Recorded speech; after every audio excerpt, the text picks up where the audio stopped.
boys and girls, so today we will be reading Horton Hears a Who by Dr. Seuss. Some of y'all may have already read this, but some of y'all may not. So we're reading this because y'all need to learn character traits, right? Mm-hmm. Right? So we're going to be going over some of the character traits of the characters in this book. Now, some of our words that we might hear today are faint. So faint means kind of like a very, very quiet sound. Does anybody have an example of faint? Like you hear a faint sound? Something like that. You people? What you got? Okay, that's an example of a faint sound. You kind of couldn't hear it? Okay, gotcha. Okay, the next one is disturb. Okay. Disturb means when you like bother somebody. Okay, who can give me a sentence with disturb? Paisley, what you got? Like you say like oh my gosh, I can't. It's okay. It's okay. What you got? My brother always disturbs me on the bus. Good, good. My brother always disturbs me on the bus. All right. Another one we have is nonsense. Oh, I had a hand. You had to immediately go up. Okay. What you got? Like something that doesn't make sense. Something that doesn't make sense. Okay. Yeah, that's pretty good. All right. You got a sentence with nonsense? What you got? My brother said the dog told what he actually. Say it again. My brother said the dog told what he actually. Okay, that's an example of nonsense. All right. And then salt. I had one hand go. Let me explain what salt means. So salt means you're looking for something, right? Okay. So like when you're looking for your baseball glove because you've got a baseball game, you salt your glove for the baseball game. And this is kind of a weird one to use in a sentence because this is past tense. But can y'all give me an example of when you salt something? So when you were looking for something, what you got? You forgot? Okay. What you got, babe? I salt for my laptop because I wanted to do it. Okay, you salt for your laptop. That's a pretty good one. All right, and the last one is yapping. I'm pretty sure a lot of y'all know this one. Yeah. Okay, so yapping is what? Talking. Talking a lot. All right, we all know that one, right? All right, so let's get started with our book. So this is our what? Our title, our book, but this is the cover of the book, right? Yeah. We have the spine and everything else. Alright, so let's get started. Horton Hears a Who, and it is by Dr. Seuss.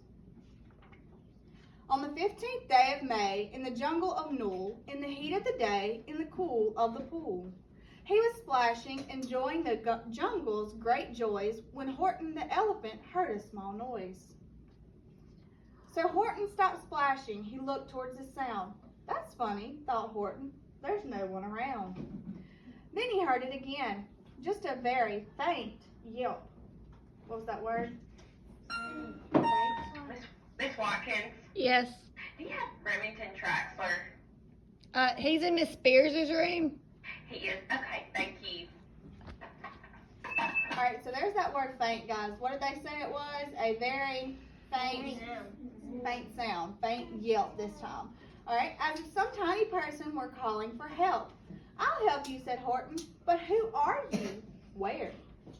He looked and he looked. He could see nothing there, but a small speck of dust blowing past through the air. All right, and we've got our illustration. We see that little bitty speck right there? We all, or it might be too small to see. All right.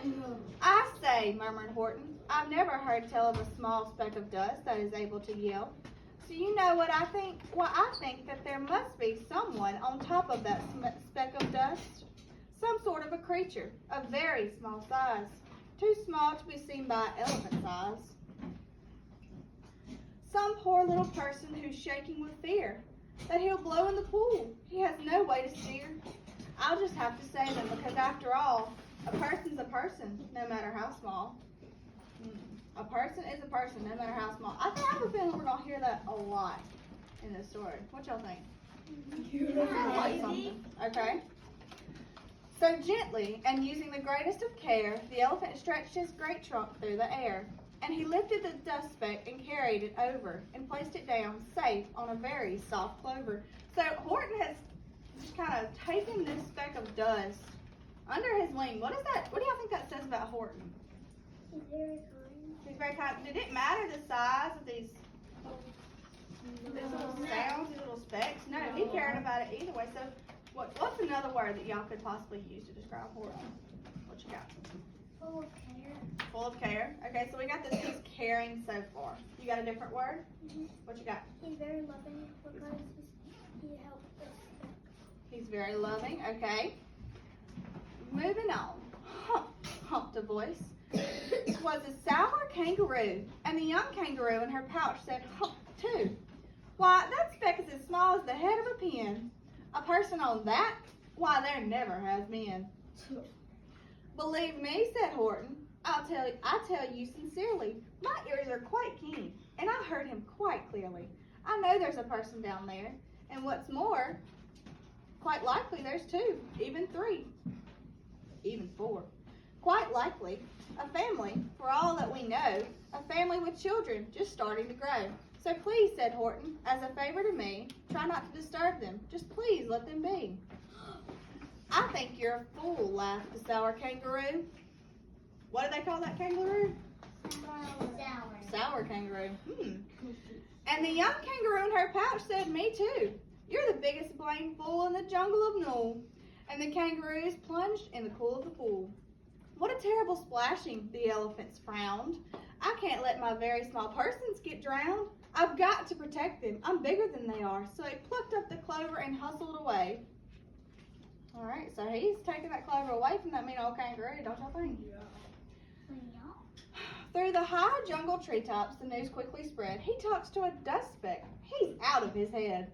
Just look at him walk with that speck on that flower. And Horton walked worrying almost an hour. Should I put this speck down? Horton thought with alarm. If I do, these small persons may come to great harm. I can't put it down, and I won't. After all, a person is a person, no matter how small. Then Horton stopped walking. The speck voice was talking. The voice was so faint he could just barely hear it. Speak up, please, said Horton, and he put his ears near it. Speak up, whoops. My friend, came the voice. You're a very fine friend. You've helped all us folks in this dust speck no end. You've saved all our houses, our ceilings and floors. You've saved all our churches and grocery stores. Okay, so the speck's talking back to him now, right? Was that the speck talking back to him? Yeah. All right, yeah. So then we have this picture, guys. What is this showing us, y'all think? In the speck. The speck? All right. So this is showing us the town in the speck. So Horton was right. There's people on it, because that's people all right there, right? All right. You mean, Horton gasped, you have buildings there too? Oh, yes, piped the voice. We most certainly do. I know, called the voice. I'm too small to be seen. But I'm mayor of a town that is friendly and clean. Our buildings to you would seem terribly small. But to us, who aren't that big, they are wonderfully tall. My town is called Whoville, for I'm a Who. And we Whos are all thankful and grateful to you. And Horton called back to the mayor of the town. You're safe now, don't worry, I won't let you down. But just as he spoke to the mayor of the speck, the three big jungle monkeys climbed up Horton's neck. The Wickersham brothers came shouting, what rot! This elephant's talking to Whos who are not. There aren't any Whos, and they don't have a mayor. So we're going to stop this nonsense. So there. Sounds like Horton's getting in some trouble, don't it? What y'all think's gonna happen? What do y'all think's gonna happen? What you got, The Molly? monkey's gonna take it. The monkey's gonna take it. What y'all think the monkey's gonna do with it? Give it to the kangaroo. Give it to the kangaroo? That's a very good guess. All right. They snatched Horton's clover. They carried it off to a black-bottomed eagle named Vlad Ikoff. A mighty strong eagle of very swift wing, and they said, will you kindly get rid of this thing? And before the poor elephant could even speak, that eagle flew off with the flower in its beak. Vlad seems like what? Give me a word to describe Vlad and those monkeys. We'll kind of put them together. What you got? Awful. Awful. What you got? Rude. Okay, that's a few good words that I would use to describe Vlad. Alright. All that late afternoon and far into the night, that black-bottomed bird flapped his wings in fast flight, while Horton chased after with groans over stones that tattered his toenails and battered his bones, and begged, please don't harm my little folks, who have as much right to live as us bigger folks do. But far, far beyond him that eagle kept flapping, and over his shoulder called back, quit your yapping. I'll fly through the night through. I'm a bird. I don't mind it. And I'll hide this tomorrow where you will never find it. Let's look at Horton right here. What does he look like? I know, he's scared. He looks scared. To me, he looks beat. I heard a word, small. He looks small compared to what? Compared to that big old field, don't he? Alright. And at 6:56 the next morning he did it. It was sure a terrible place that he hid it. He let that small clover drop somewhere inside of a great patch of clovers 100 miles wide. Find that, sneered the bird, but I think you will fail. And he left with a flip of his black-bottomed tail. Ooh. I'll find it, cried Horton. I'll find it or bust. I shall find my friends on my small speck of dust. And clover by clover by clover with care, he picked up and searched them and called, are you there? But the clover, the one he saw, clover by clover, I'm going crazy. But clover by clover by clover, he found that the one that he sought was just not around. And by noon, poor old Horton, more dead than alive, had picked, searched, and piled up 9,005. Can y'all imagine picking 9,005 of those little white clovers out there? I would die. No, I don't know. It'd be some trouble. Alright, so y'all saw how that field was covered in paint, right? Now he's got them in piles. Alright. Then, on through the afternoon, hour after hour, till he found them at last, on the 3 millionth flower. Yep. My friends, cried the elephant, tell me, do tell, are you safe? Are you sound? Are you whole? Are you well? From down the speck came the mayor. We've really had trouble, much more than our share. Then that black-bottomed birdie let us go and we dropped. We landed so hard that our clocks have all stopped, our teapots are all broken, our rocking chairs smashed, and our bicycle tires all blew up when we crashed. So Horton, please, pleaded that voice of the mayor's, will you stick by us? Whose while we're making repairs? What does the mayor sound? Well, give me a word to describe the mayor. Nobody else got anything? Any words to describe the mayor? What you got? Nervous. Nervous? Sad. Nervous? Kind of sad that everything got broken? Waleed, what you got? Scared. Scared. Those are some good ones. Of course, Horton answered. Of course I will stick by. I'll stick by your small folks through this thick and thin. Hump, humped the voice. For almost 2 days you've run wild and insisted on chatting with persons who've never existed. Such carrying-ons in our peaceable jungle. We've had quite enough of your bellowing bungle. And I'm here to state, snapped the big kangaroo, that your silly nonsensical game is all through. Ooh, nonsensical. I didn't write that one down, but do y'all know what that means? Nonsensical? That's a pretty big word. That means it ain't making no sense at all. Kind of like nonsense. Nonsensical. Okay? And the young kangaroo in her pouch said, me too. Man, that kangaroo, I'd have a few words to describe that kangaroo. Y'all got a few words? Yeah. What you got? Mean. Mean. Okay, so would y'all say that's I don't know if would we say that was a character trait? Possibly. Possibly. Alright. What else have I got? Selfish. Selfish. I like that one. Answer. Huh? Well, that's a pretty good answer. Alright, let's keep on going. With the help of the Wickersham brothers and dozens of Wickersham uncles and Wickersham cousins, you're going to be roped and you're going to be caged. And as long as as for your dust speck, bah, that we shall boil in a hot steaming kettle of benzoyl nut oil. Wait, what the? Boil it, gasped Horton. Oh, that you can't do. It's full of parsons. They'll prove it to you. Okay, so here we go. They're going to try and prove it. Mr. Mayor, called Horton. Mr. Mayor, you've got to prove now that you really are there.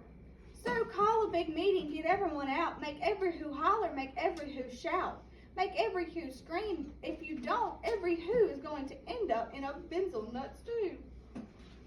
And down on the dust speck, the scared little mayor quick called a big meeting in Whoville Town Square. And as people cried loudly, they cried out in fear. We are here, we are here, we are here. The elephant smiled. That was clear as a bell. You kangaroos surely had to hear that very well. All I heard, snapped the big kangaroo, was the breeze and the faint sound of the wind through the far distant trees. I heard no small voices, and you didn't either. And the young kangaroo in her pouch said, me neither. Well, that wasn't good enough. Grab him, they shouted, and cage the big dope. Lasso his stomach with 10 miles of rope. Tie the knots tight so he'll never shake loose. Then dunk that dumb speck in the benzoyl nuts to juice. Horton fought back with great vigor and vim, but the Wickersham gang was too many for him. They beat him, they mauled him, they started to haul him into his cage, but he managed to call to the mayor. Don't give up. I believe in you all. A person's a person, no matter how small. And you very small persons will not have to die if you make yourselves heard. So come on now and try. Alright, so we got a few more things from that last picture, right?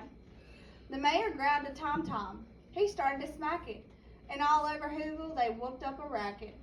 They rattled their tin kettles and they beat on brass pans, on garbage pail tops and old cranberry cans. They blew on bazookas and blasted great toots on clarinets, oompas, and boompas and flutes. Y'all ever beat on or blew on an oompa? What? I don't know what that is either. I guess that's what it is. Y'all see that? Alright. Great gusts of loud racket rang through the air, and they rattled and shook the whole sky. And the mayor caught up the howling, mad hullabaloo. Hey, Horton, how's this? Is our sound coming through? And Horton called back, I can hear you just fine, but the kangaroo's ears aren't as strong quite as mine. They don't hear a thing. Are you sure all your boys are doing their best? Are they all making noise? Are you sure every Whoville in Whoville is working? Quick, look through your town. Is there anyone shirking? Through the town rushed the mayor, from the east to the west, but everyone seemed to be doing his best. Everyone seemed to be yapping or yipping. Everyone seemed to be beeping or bipping. But it wasn't enough. All this ruckus and roar, he had to find someone to help him make more. He raced through each building. He searched floor to floor. And just as he felt he was getting nowhere and almost about to give up in despair, he suddenly burst through a door that the mayor discovered one shrinker, quite hidden away in the Fairfax apartments, apartment 12J. A very small shrinker named Jojo was just standing and bouncing a yo-yo, not making a sound, not a yip, not a chirp. And the mayor rushed inside and he grabbed the young squirt. That mayor's gonna make sure everybody's doing their part, ain't he? And he climbed up He climbed with the lad up the Eiffelberg Tower. This, cried the mayor, is your town's darkest hour. It's time for all who have blood that is red to come to the aid of their country, he said.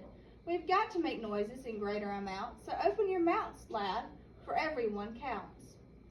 Thus he spoke as he climbed. When they got to the top, the lad cleared his throat and he shouted, Yoop! And that yelp, that one small extra yelp, put it over. Finally, at last, from the speck of that clover, their voices were heard. They rang out clear and clean, and the elephant smiled. Do you see what I mean?